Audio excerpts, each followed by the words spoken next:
Smartphones are ubiquitous, convenient, and do a pretty good job of recording video. There are some things you should keep in mind when using a smartphone to film yourself though, so here's a list of best practices. First, since our phones end up in all kinds of places, check your lens to make sure it's clear of debris, smudges, or fingerprints. Use a microfiber cloth to lightly wipe the lens in a circular motion to clean it. There, that looks better. Also, you might want to double check your settings to make sure you're recording video in a resolution and frame rate that looks best for interviews. On an Android phone, you can open your camera and tap the gear icon to find your settings. On iOS, the settings are a little harder to find. 4K is great because it offers more flexibility, but HD is fine too. Whatever you do, please don't record in 60 frames per second. We prefer 24 frames, but 30 is also okay. There are a few different options on how to film yourself. Hand-holding your phone selfie style will work, but please make sure to stay as steady as possible. Your goal is to inform your audience, not make them sick. Tripods, of course, are a much better option. Your shots will be steadier and look more professional. If you have a tripod with a phone mount, then now's the time to pull it out and make good use of it. If you don't have a tripod, you may be able to find objects that you can use to prop your phone up while you film. This classic solution can work pretty well, but make sure that you're not putting your phone in a place where it might fall, and check to make sure it doesn't start to drift or slide once you're recording.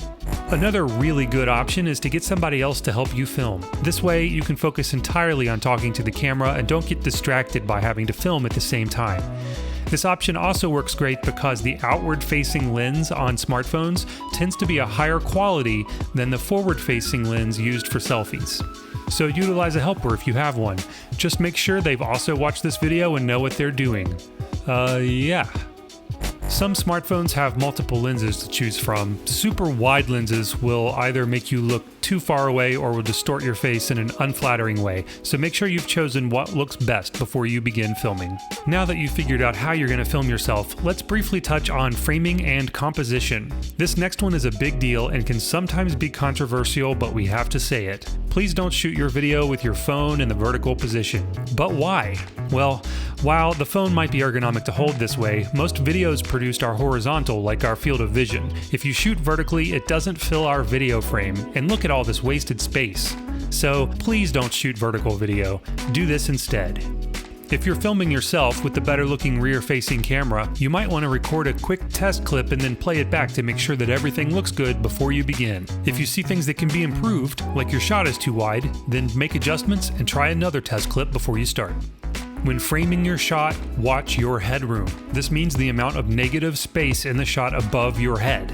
Not enough headroom, and you could end up accidentally cutting off the top of your head in the shot. In the industry, we call this giving someone a haircut, and this is much too close. Adjust too far in the opposite direction, and you'll look small and silly in the shot. Not what we want. This feels about right. As a general rule, try to frame yourself with a couple of inches of room above your head and the bottom of the frame somewhere around the middle of your torso. The last two items we'll touch on are basic building blocks, light and audio, so don't forget to keep these in mind. If you sit too far away, the microphone won't pick you up as clearly. Let's take a listen. Work for other people in the state of West Virginia, so it's going to be... Following the framing guidelines we already gave you means that you'll be close enough for the phone's microphone to record your voice clearly. Additionally, you should be mindful of any environmental noises or loud sounds nearby that might interfere with your ability to get a clean audio recording. We need to, Come on, that's just ridiculous. Limit unwanted loud noises and stay close to the camera. We decided that we needed to pivot and we needed to decide. And yep, you should be good. Last and definitely not least, cameras need light to make a good image. If you record in a dark space, your images will be noisy, which will drastically lower the effective resolution. I mean, this is just horrible. Utilize well-lit spaces or window light if you can. There's no match to sunlight. That said, be careful not to place yourself in a situation where the background is much brighter than you are, or your camera may get confused and adjust the exposure in a way that turns you into a silhouette. So move yourself into the light.